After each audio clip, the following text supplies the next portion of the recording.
The shopkeeper leaned against the counter, eyes flicking to the paper in the customer's hands. The photo on the front, a grainy, lifeless mugshot, was all too familiar. "You know, I knew his folks," the shopkeeper began, his voice low, carrying the weight of memory.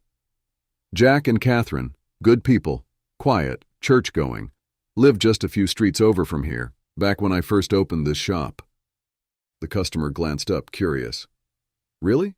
I didn't know the murders happened around here." "Oh yeah," he said, nodding slowly. "Hamilton's not the kind of place you expect to make headlines, let alone for something like this.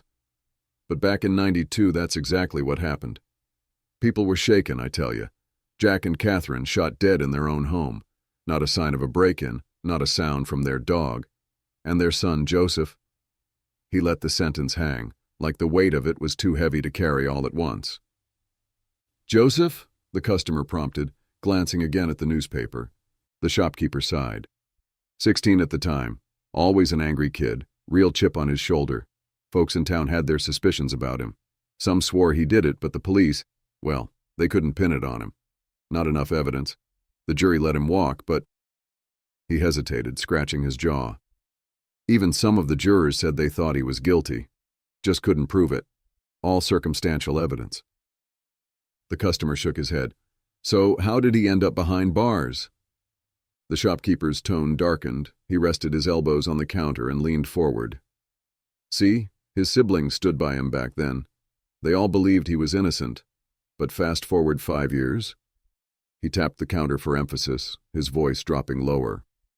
"Joseph was living with his brother James, sister Kelly, her fiancé Robert, and Kelly's 7-year-old daughter.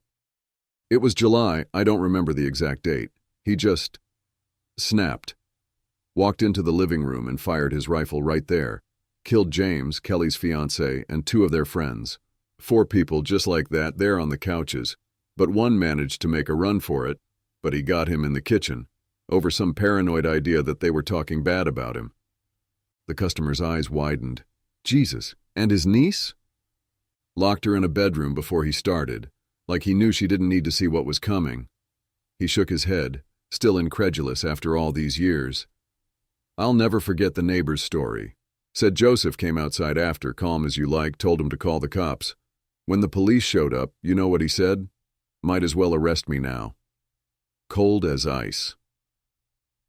The customer set the paper down, his hand resting on the counter. "And now he's on death row." "Yep." The customer sighed, muttered something under their breath, and walked out, the shop bell jingling behind them. The shopkeeper leaned back, his gaze fixed on the door for a moment. "Now, let's return to the real world, shall we? Here's the part that gets me. This isn't just some story. It's real. Joseph Edward Corcoran has been sitting on death row in Indiana State Prison in Michigan City since '99. But now they've set the date. December 18th, 2024. First execution in this state in over a decade. It really makes you think, doesn't it? About justice, about what shapes a person into a monster. Is it untreated mental illness? A system that let them slip through the cracks? Or is it something innate, something evil they were born with?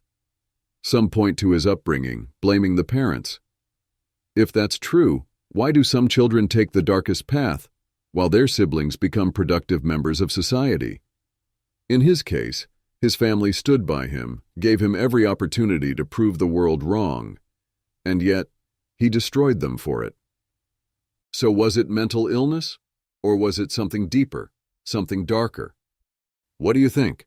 Are some people born this way, shaped by life or something else?